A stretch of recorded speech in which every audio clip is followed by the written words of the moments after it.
मित्रों नमस्कार। आज के वीडियो की शुरुआत करते हैं इस दो चित्र से। जरा ये चित्र देखिए। एक चित्र में एक संविदा कर्मी की स्थिति खराब है जो भूख हड़ताल पर है। अब उन्हें पीएमसीएच रेफर कर दिया गया है। मतलब हड़ताल की स्थिति आज 15वें दिन यह बनी हुई है। तीसरा दिन होने जा रहा है भूख हड़ताल का, और ये सारे बिना खाए पिए एक बूंद पानी के बिना डटे हुए हैं अपने इस सत्याग्रह पर। और उसका असर यह, सरकार चुप, विभाग चुप, किसी भी तरह की संवेदना नहीं। इतनी संवेदनहीन विभाग और सरकार हो गई है। और इस संवेदनहीनता की पराकाष्ठा को दिखाता है यह भावुक कर देने वाला चित्र, जिसमें देखिए ये, और ये दूसरा चित्र देखिए, ये आपको हिला देगा भीतर से। बहुत भावुक करने वाला चित्र, जिसमें एक संविदा कर्मी का बेटा, छोटा सा गोद का बच्चा, हाथ में तख्ती लिया है और उस पर लिखा है, बंद करो हम पर अत्याचार बंद करो। यह चेहरा है बिहार सरकार का, या फिर कहें यह चेहरा है राजस्व एवं भूमि सुधार विभाग का।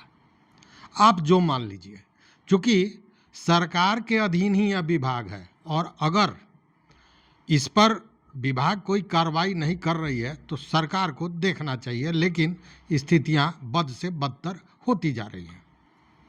और सबसे बड़ी बात यह है कि ये जो संविदा कर्मी, कल भी आपने अखबारों में देखा होगा, जो रेगुलर अखबार है, जो प्रिंट मीडिया है, उसमें हमने देखा कि इतने 200 कुछ या 2000 कुछ लोग वापस आ गए और तमाम तरह की बातें। हालांकि जब हमने वहाँ के लोगों से, जो हड़ताली बैठे हुए हैं, उनसे बात की तो यह सारा कुछ समझ में नहीं आया। लेकिन वह कितना बड़ा भ्रम था यह आज समझ में आता है जब उस भीड़ को आप देखते हैं। जरा देखिए इस भीड़ को। अगर 2000 लोग चले जाते तो ये भीड़ इतनी कहाँ से आ जाती। कोई यह राजनीतिक पार्टी का रैली नहीं है कि पैसा देकर और समर्थकों को बुलाया जाए। राजनीतिक पार्टियां ये करती हैं। ये राजनीतिक पार्टी के लोग नहीं हैं, ये संविदा कर्मी हैं, ये काम करने वाले लोग हैं, ये अभियंता हैं, यह अमीन हैं, ये कानूनगो हैं, सहायक बंदोबस्त पदाधिकारी हैं, लिपिक हैं। यह वह काम नहीं कर सकते जो राजनीतिज्ञ करते हैं। फिर भी यह भीड़ है। भीड़ क्यों है? क्या जो टर्मिनेशन का मामला हुआ और जो विभाग ने कहा कि 30 तारीख को 5 बजे संध्या तक अगर आप नहीं आते हैं तो आपकी संविदा, सारे लोगों की संविदा समाप्त कर दी जाएगी, क्या वो डर गए? नहीं डरे नहीं। ये बात तो बाद की है। सबसे बड़ी बात है कि यह जो विभाग द्वारा इन पर डर पैदा किया जा रहा था, भय पैदा किया जा रहा था, उस भय ने इनको और मजबूत बना दिया और एकजुट कर दिया, जिसका नज़ारा अभी आप देख रहे हैं। यह भीड़, हाँ, इसमें भी सच्चाई है कि जब लोगों को टर्मिनेट करना शुरू किया गया, जो मंशा भी थी विभाग की कि लोग भयाक्रांत हो जाएंगे, आंदोलन टूट जाएगा, लोग वापस चले जाएंगे। लेकिन जब कल इन लोगों ने देखा, उनकी, मैं ज़्यादातर लोगों की बात कर रहा हूँ, कि जब उन लोगों ने कल देखा कि हमारे ही साथी हमारे लिए, केवल व्यक्तिगत वो अपने लिए नहीं कर रहे हैं, हमारे लिए जब भूख हड़ताल पर बैठकर ये स्थिति हो रही है, दयनीय स्थिति बनती जा रही है कि उनको पीएमसीएच रेफर किया जा रहा है, और उसके बावजूद हमने ये काम किया। उन लोगों के लिए आप क्या कहना चाहेंगी जो रण छोड़ के जा चुके हैं? वो लोग से यही कहूंगी कि पहले के लोग क्या थे जो देश के लिए अपना जान दे दिए, और आज के लोग लिखो फेंको नौकरी के लिए जा रहे, अपना जमीन खो कर जा रहे हैं। अकेले हटाएगा, फिर उसका साथ देने वाला कोई नहीं रहे, कोई नहीं। वो लोग अकेले टॉर्चर करेगा। आज तो आप लोग निकलोगे तो सबके साथ निकलोगे, और वो लोग को साथ देने वाला कोई नहीं होगा। मैं यही कहूँगी। तो कहीं ना कहीं उनका जमीर भी उनको झकझोरा और उसमें से मैक्सिमम लोग आज यहाँ शामिल दिख रहे हैं। मतलब कि कोई मानने को तैयार नहीं है, कोई मानने को तैयार नहीं है, अपने जिद पर है। डर को उन्होंने अपनी ताकत बना ली है। अब डराने से ये डरने वाले नहीं हैं। इन्होंने ठान लिया है कि जो भी होगा यहीं होगा और इसी गर्दनी बाग में जो ये सभा स्थल है यहीं से जीत की बिगुल भी फूकी जाएगी। ठान लिया है। देखिए, शकील आजमी जो बड़े शायर थे, उन्होंने 2 लाइनें लिखी थी। उन्होंने लिखा था कि हार हो जाती है अगर मान लिया जाता है, हार हो जाती है अगर मान लिया जाता है, जीत तब होती है जब ठान लिया जाता है।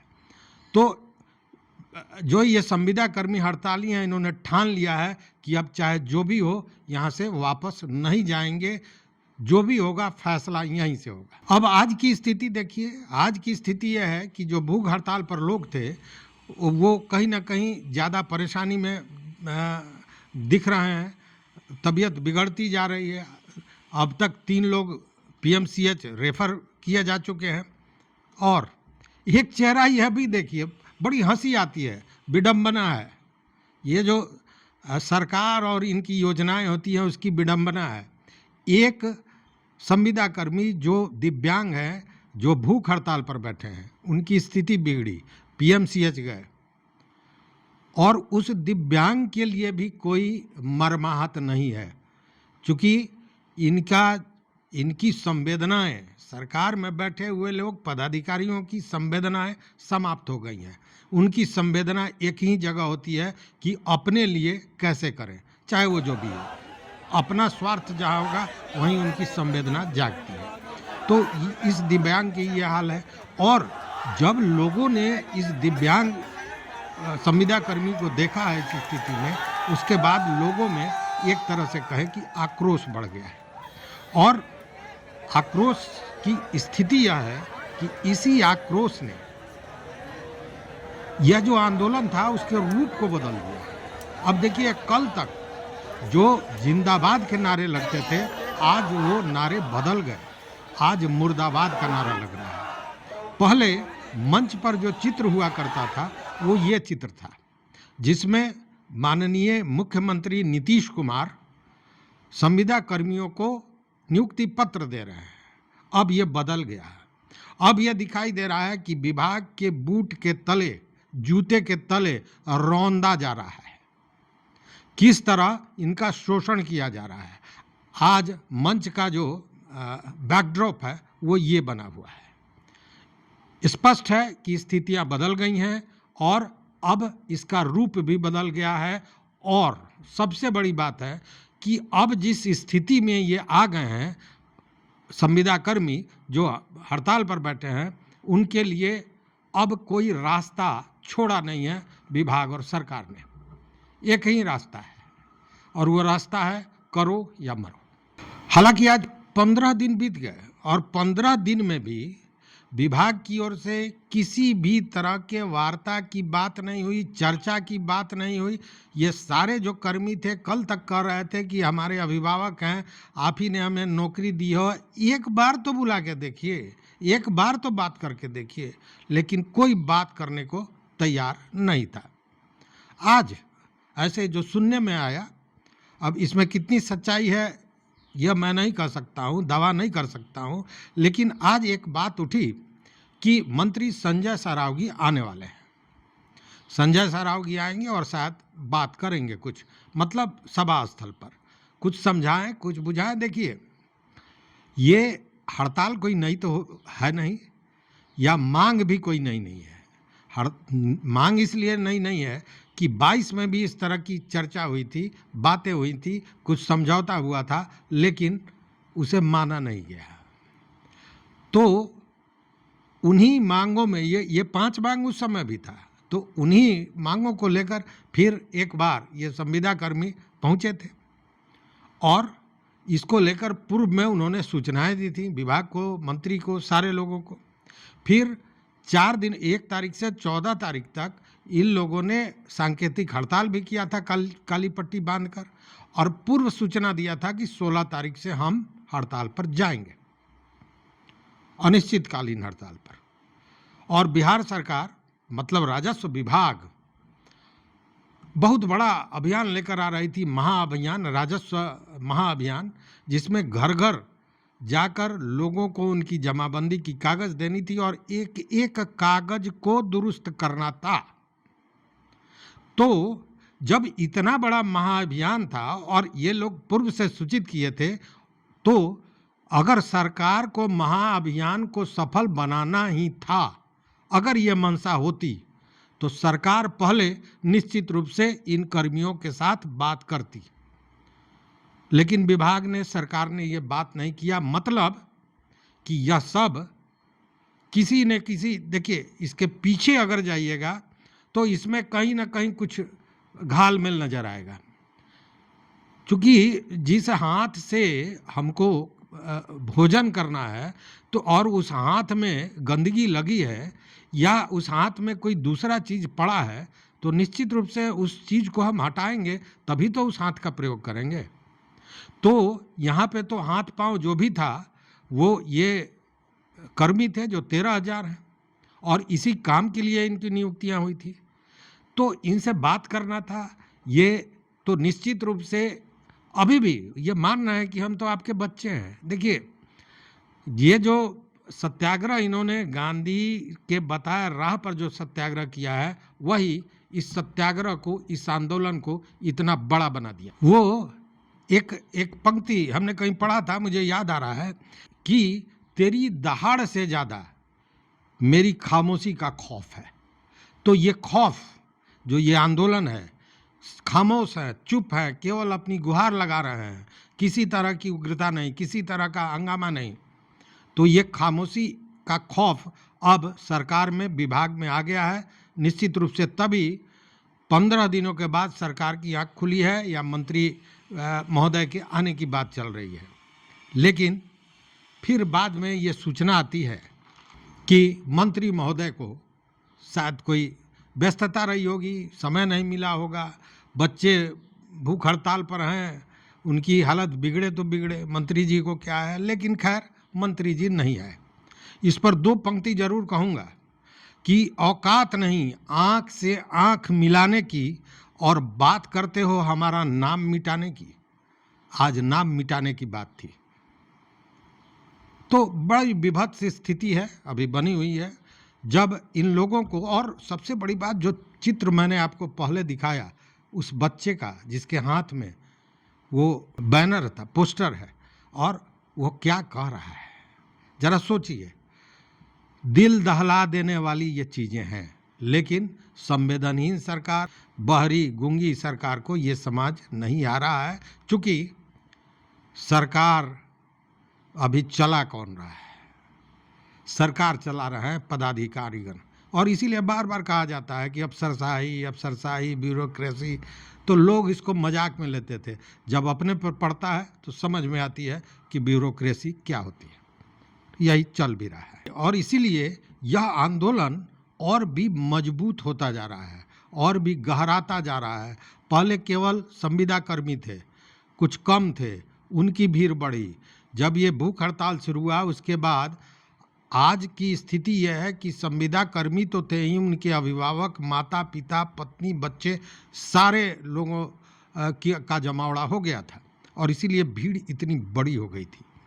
मतलब कि जिस बात की चिंता थी वो बात अब सामने आने लगी है। वो कहते हैं ना कि जब बात निकलेगी तो बड़ी दूर तलक जाएगी। तो यह हंगामा अब बढ़ता ही जा रहा है। आदमी के दिलों में, दिमाग में यह बात अब कहीं ना कहीं चोट दे रहा है कि सरकार ने इन बच्चों के साथ, इन लड़कों के साथ, इन कर्मियों के साथ गलत किया है और अब और भी गलत कर रही है। क्योंकि इन्होंने तो ठान लिया है कि अब ये संविदा नाम का जो कोड है इसको ये हटा के मानेंगे। और मैंने जो कहा कि बात निकलेगी तो दूर तलक जाएगी, तो हमने तो ये देखिए, रवीश कुमार, देश के प्रतिष्ठित पत्रकारों में एक रवीश कुमार ने भी इनकी चर्चा की। 1000 रुपए दे दिए जाएं, बेरोजगारी का मुद्दा खत्म। अगर इतना ही पैसा है तो राज्य सरकार सर्वे संविदा कर्मियों को एक झटके में परमानेंट क्यों नहीं कर देती है? उन्हें क्यों इतने दिनों से धरने पर बैठना पड़ा है? दिल्ली से बैठे हुए, मतलब कि इसकी गूंज कहीं ना कहीं वहां तक पहुंची है। तो जो देखिए, आपके हंसी का ठहाका जाए या न जाए दूर तक, लेकिन कराह का दर्द, कराह में बहुत आवाज़ नहीं होती है, लेकिन उसका जो संवेदना होता है, उसका जो कंपन होता है, उसमें जो थर्राहट होती है, वो बहुत दूर तक जाती है। और ये बातें अब दूर तक पहुंचने लगी है। अगर नहीं पहुंचती तो ये सारी जो भीड़, जो बच्चे हैं, जो इन कर्मियों की पत्नी, माँ, बाप, ये सारे लोग आए हैं, ऐसा ही नहीं आए। और अगर यह अंतिम अवसर है शायद सरकार के लिए, अगर सरकार और विभाग नहीं चेती तो बस यह मान के चलिए कि स्थितियां उलट जाएंगी, बदल जाएगा पूरा समा। चूंकि इतने लोग जो विभाग के इस कृत्य से, विभाग के इस कार्रवाई से एक तरह से कहें कि आक्रोशित हैं, भीतर से कांप रहे हैं, गुस्से में हैं, उनका गुस्सा तो निकलेगा। और निकलेगा कहाँ? तो बहुत जल्द चुनाव आ रहा है, मतलब यह चोट चुनाव पर करेगा। और उसके बाद क्या होगा जानते हैं? चुनाव पर उसका असर पड़ेगा और इन कर्मियों का अस्तित्व बिटाने वाली सरकार का अस्तित्व खतरे में पड़ जाएगा। इसीलिए देखते हैं आगे क्या होता है। अब जो हमारा समय बता रहा है, हम 6:30 में अभी आप के लिए ये वीडियो बना रहे हैं। अब तक 5 तो बज गए हैं 30 तारीख के, अब तक कोई सूचना यह नहीं आई है कि सारी संविदाओं को समाप्त कर दिया गया। हालांकि ये जो हड़ताली हैं तैयार बैठे हैं, स्वागत कर रहे हैं कि भाई एक बार हमें रोज जो तिल तिल के मारोगे उससे बेहतर है एक दिन मार दो। तो वो तो तैयार बैठे हैं। लेकिन हालांकि एक बात और आज सामने आई है, सामने ये आई है बात कि निदेशालय में भी कुछ लोगों को, शायद 2-3 लोगों को बुलाया गया है कुछ बात करने के लिए। लेकिन अब क्या बातें होती है नहीं होती है, जब तक सामने बात नहीं आती है वह कुछ समझ में आ नहीं रहा है। तो देखते हैं कि आज जैसे मंत्री जी के आने की बात थी, फिर निदेशालय में जाने की बात, अब कितनी सच्चाई है मैं नहीं जानता हूँ, लेकिन अगर इस तरह की चर्चा है तो धुआं तो आग से ही उठता है, कहीं ना कहीं इस तरह की चर्चा हुई होगी। तो देखते हैं। लेकिन ये जो हड़ताली हैं, इनकी हिम्मत, इनका जोश, इनका जुनून बना हुआ है। और बस आपको मेरा यही संदेश है कि अपने इस जोश को, इस जुनून को बनाए रखें। चूँकि अंत करूँगा इन 2 पंक्तियों से कि दिल ना उम्मीद तो नहीं, नाकाम ही तो है। ना उम्मीदी नहीं रखना है। दिल ना उम्मीद तो नहीं, नाकाम ही तो है। लंबी है गम की शाम, मगर शाम ही तो है। पूरा दिन और रात नहीं है, गम का शाम है, आया है, गुजर जाएगा और जीत आपकी होगी। तो इस वीडियो में बस इतना ही। देखते रहिए मत अभिमत। बहुत बहुत धन्यवाद, बहुत बहुत धन्यवाद।